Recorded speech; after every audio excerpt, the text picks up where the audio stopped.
NCP chief Ajit Pawar NDA నుంచి వెనక్కు తగ్గే సూచనలు కనిపిస్తున్నాయి. ఇవాళ సాయంత్రం జరిగే ఎన్డీఏ మీటింగ్కు అజిత్ పవార్ దూరంగా ఉంటున్నారు. ఎన్డీఏ మీటింగ్లో పాల్గొనేందుకు వెళ్లడం లేదని సమాచారం.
NCP chief Ajit Pawar NDA నుంచి వెనక్కు తగ్గే సూచనలు కనిపిస్తున్నాయి.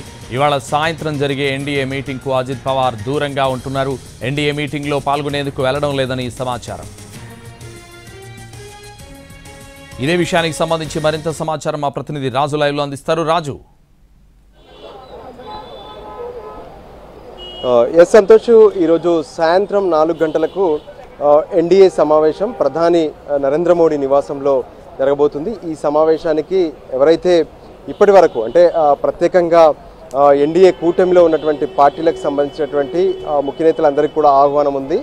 అందులో భాగంగానే టీడీపీ అధినేత చంద్రబాబు, పవన్ కళ్యాణ్, మరోపక్క ఇతర రాష్ట్రాల్లో ఉన్నటువంటి కూటమిలోని పార్టీ ముఖ్యులందరూ కూడా చేరుకుంటున్నారు. అయితే ఏదైతే ఎన్డీఏ కూటమి నుంచి ఏదైతే పవార్ ఈ సమావేశానికి హాజరు కాకపోవచ్చు అనే దానిపైన కొత్త చర్చ మొదలైంది. సో ఏదేమైనా చివరి వరకు కూడా అంటే 4 గంటల వరకు అంటే సరిగ్గా గంట సేపు సమయం ఉంది. ఇప్పటికైతే పవార్ ఎటువంటి అధికారిక ప్రకటన చేసినట్టుగా సమాచారం లేదు. సో అతను వస్తారా లేదంటే ఏదైతే శరద్ పవార్తో కలిసి ఇండియా కూటమి వైపు వెళ్తారనే దాని మీద కూడా ప్రస్తుతం కొంత ఆసక్తికరమైనటువంటి చర్చ జరుగుతుంది. ఎందుకంటే ఇప్పటి వరకు నిన్న రాహుల్ గాంధీ తను ప్రెస్ మీట్లో స్పష్టంగా చెప్పారు, ఏదైతే ఇతర కూటమితో అంటే ఏదైతే ఇప్పటి వరకు ఇండియా కూటమిలో ఉన్నటువంటి వాళ్ళే కాకుండా కొత్త వాళ్ళతో సంప్రదింపులు జరపాలంటే ముందుగా ఇండియా కూటమి సమావేశమై ఆ సమావేశంలోనే దానికి సంబంధించినటువంటి నిర్ణయాలు తీసుకుంటాము,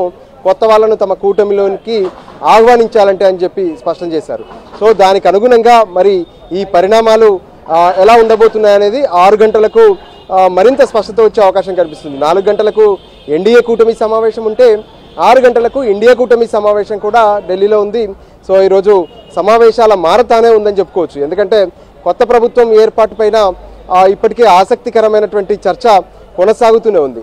ఒకవైపు ఎన్డీఏకు కొంత తక్కువ సీట్లు దక్కించుకోవడం, 292 సీట్ల వద్దే ఎన్డీఏకి సంబంధించినటువంటి ఫలితాలు ఆగిపోవడం, ఆ తర్వాత 230 పైగా స్థానాలను ఇప్పటికే ఇండియా కూటమి కైవసం చేసుకుంది.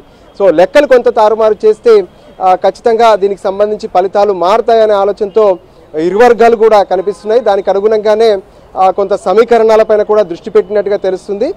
అయితే ప్రస్తుతం మాత్రం మనం చంద్రబాబు ఉన్నటువంటి గల్లా జయదేవ్ నివాసం వద్ద ఉన్నాము. ఇక్కడే ఇప్పుడు చంద్రబాబు బస చేశారు. తను ఎయిర్పోర్ట్ నుంచి నేరుగా ఇక్కడికి వచ్చారు. సరిగ్గా 4 గంటలకు ప్రధాని నరేంద్ర మోడీ నివాసంలో జరిగేటటువంటి సమావేశానికి ఎన్డీఏ సమావేశానికి చంద్రబాబు హాజరవుతారు. ఇప్పటికే ఢిల్లీకి పవన్ కళ్యాణ్ కూడా చేరుకున్నారు. ఆయన సైతం ఎక్కడైతే జరిగేటటువంటి సమావేశానికి పవన్ కళ్యాణ్ కూడా హాజరవుతారు. మరోపక్క అటు నితీష్ కుమార్, ఇతర ముఖ్య నేతలు కూడా ఈ సమావేశానికి హాజరు కాబోతున్నారు. కొత్త ప్రభుత్వ ఏర్పాటు మనం ఇప్పటికే చూస్తున్నాము. ప్రధానమంత్రి నరేంద్ర మోడీ 17వ లోక్సభను రద్దు చేస్తూ కేబినెట్ నిర్ణయం తీసుకుంది. తను రాష్ట్రపతికి ప్రత్యేకంగా తన రాజీనామాను కూడా అందజేశారు. కలిసి తన రాజీనామాతో పాటు కేబినెట్ మంత్రుల రాజీనామాను అందజేయడంతో రాష్ట్రపతి ద్రౌపది ముర్ము స్పష్టంగా కొత్త ప్రభుత్వం ఏర్పాటయ్యేంత వరకు మీరు కొనసాగాలని చెప్పి ఆపద్ధర్మ ప్రధానమంత్రిగా కొనసాగాలని చెప్పి స్పష్టం చేశారు. సో దానికి అనుగుణంగా కొత్త ప్రభుత్వం ఏర్పాటయ్యే వరకు ప్రధానమంత్రిగా నరేంద్ర మోడీ కొనసాగుతారు.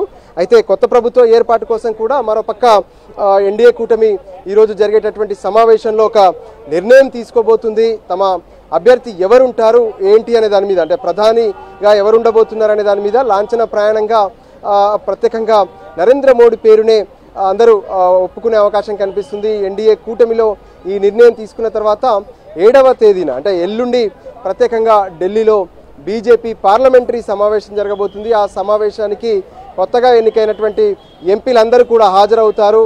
తమ లీడర్గా అటు ప్రధానమంత్రిగా నరేంద్ర మోడీని మళ్ళీ ఎన్నుకుంటారు. సో 8వ తేదీన 3వసారి ప్రధానమంత్రిగా నరేంద్ర మోడీ ప్రమాణ స్వీకారం చేయబోతున్నారు. అయితే ఈరోజు జరిగేటటువంటి ఎన్డీఏ సమావేశంలో ఎన్డీఏ పక్ష నేతలందరూ కూడా ప్రధానమంత్రికి సపోర్ట్ చేస్తూనే మరోపక్క కొత్త క్యాబినెట్ ఎలా ఉండబోతుంది ఏంటి, రానున్న ఈ 5 ఏళ్ల కాలం పాటు ఎలాంటి నిర్ణయాలతో ముందుకెళ్లాల్సి ఉంటుంది అనే అంశాలపైన కూడా ప్రత్యేకంగా చర్చిస్తారు. ఈ గెలుపుకు ప్రతి ఒక్కరు కూడా ఒకరికొకరు అభినందనలు తెలుపుకునే అవకాశం కూడా స్పష్టంగా కనిపిస్తుంది. సంతోష్. Thank you Raju.